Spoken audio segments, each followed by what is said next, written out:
Interview. Bien loin des stades de rugby, Isabelle Iturburu fait ce samedi 2 septembre ses premiers pas à la tête de 50 Inside sur TF1, une semaine après les adieux émouvants de Nikos Aliagas. Fan de rugby, mais pas que.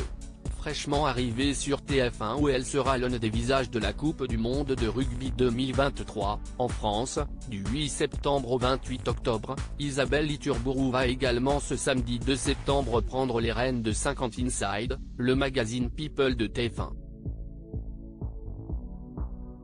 Le week-end dernier, Nikos Aliagas a d'ailleurs eu une pensée pour la journaliste lors de ses adieux à l'émission. Isabelle est une fille brillante, solaire, sérieuse.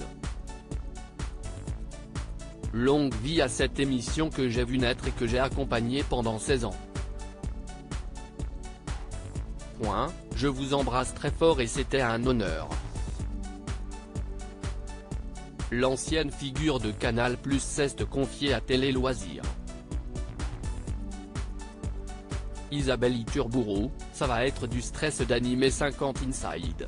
Télé Loisirs, dans quel état d'esprit êtes-vous avant votre première à la tête de 50 Inside? Ça va être du stress car ce n'est pas forcément mon élément. L'émission a 20 ans, fonctionne super bien et a été animée par l'un des plus grands animateurs français. Si est bien que je démarre en même temps que la Coupe du Monde de rugby car cela va m'enlever un peu de pression. Et puis les téléspectateurs de TF1 qui ne me connaissent pas encore vont pouvoir me découvrir dans un autre exercice. Qu'est ce qui vous a motivé à prendre les rênes de ce magazine? Pour le challenge. Si est très excitant de se mettre en danger, de rencontrer d'autres gens, de tester ce que je sais faire en rugby, mais ailleurs. Je pense par exemple aux interviews qui sont le point fort de 50 Inside. J'ai hâte de rencontrer des personnes venues d'un autre univers. Isabelle Iturburu, avec TF1, on commence déjà à discuter de l'avenir. L'émission va-t-elle évoluer?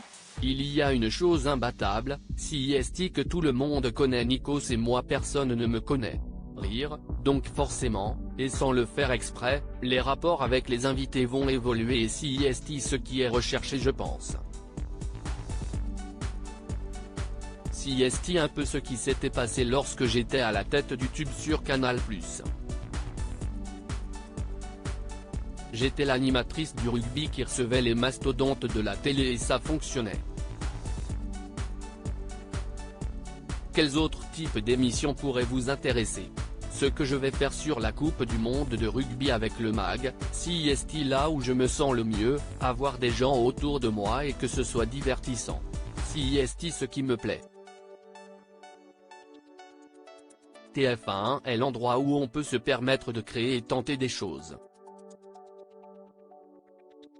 On commence d'ailleurs déjà à discuter de l'avenir pour me trouver des choses qui me correspondent.